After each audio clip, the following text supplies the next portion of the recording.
दोस्तों, आज हम लोग का अद्भुत टॉपिक है।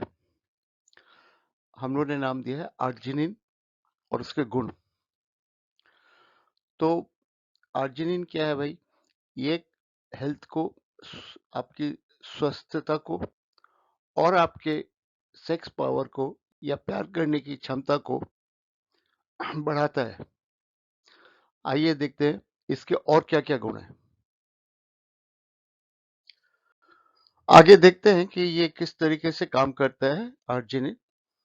ये आर्जिनिन जब शरीर में जाता है तो शरीर में नाइट्रिक ऑक्साइड पैदा करने की क्षमता को बढ़ाता है। मतलब शरीर में जो अपने आप एक मॉलिक्यूलर रिएक्शन होता है जिससे नाइट्रिक ऑक्साइड उत्पन्न होते हैं। और नाइट्रिक ऑक्साइड आप जानते हैं कि एक जान बचाने वाला एक दवा है या एक मेथड है या एक मॉलिक्यूल ऐसा। तो इससे हम लोग ना कि नाइट्रिक ऑक्साइड हार्ट अटैक या इमरजेंसी सिचुएशन में व्यवहार भी करते हैं, बचाने के बचाव के तौर पे भी व्यवहार करते हैं।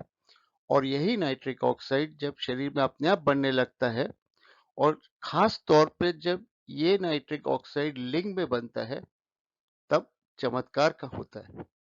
क्या होता है कि आपकी धमनियां चौड़ी होने लगती है, लिंग में खटाखट खटाखट ब्लड का प्रवेश होता है, लिंग तनाव में आ जाता है और तनाव काफी देर तक रहता है।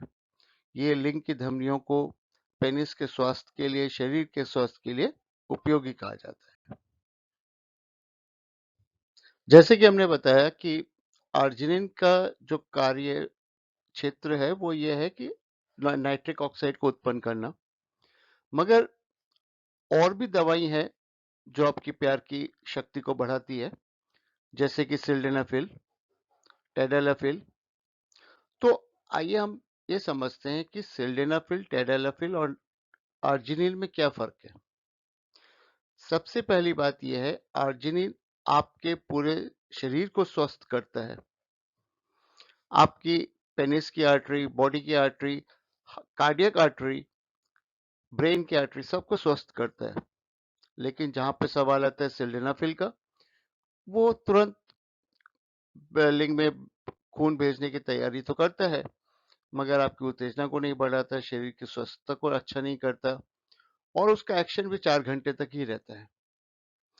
टेडेलाफिल दूसरी दवाई है जिसकी वजह से भी लिंग में तनाव आता है और खून का सर्कुलेशन भी लिंग में बढ़ता है। मगर फिर वही टेडेलाफिल लंबा काम करता है, 36 घंटे शरीर में काम करता है, मगर वो शरीर को स्वस्थ नहीं करता और उसका एक्शन उतना तगड़ा भी नहीं है जितना कि सिल्डेनाफिल।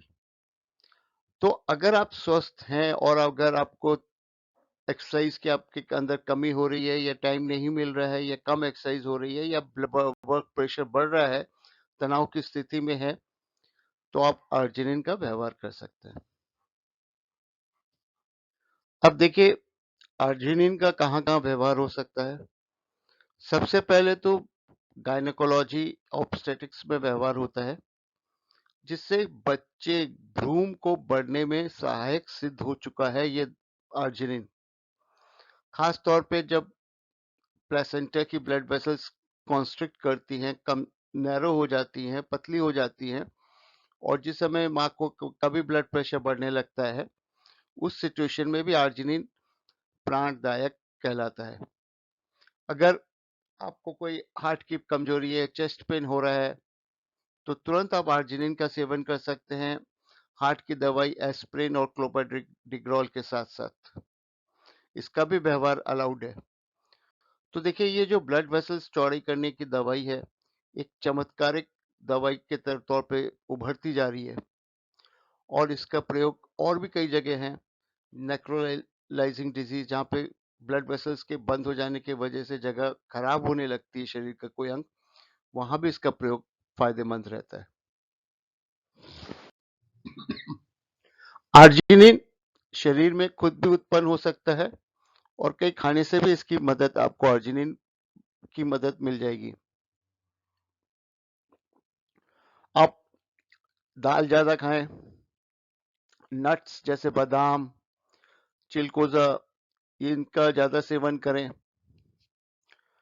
और जितने भी लाल फल हैं, तरबूज हो गया सीज़न में, बीटरूट हो गया, स्वीट पोटैटो भी हो गया, इन सब का व्यवहार करने से। और सी फूड में देखिए प्रॉन्स में हो जाता है, क्रैब्स में मिल जाता है, थोड़ा बहुत मछलियों में भी मिल जाता है। तो इस प्रकार इन चीज़ों के सेवन से बढ़ता है और कुछ मात्रा आपके दूध में भी, गाय के दूध में भी मिलती है।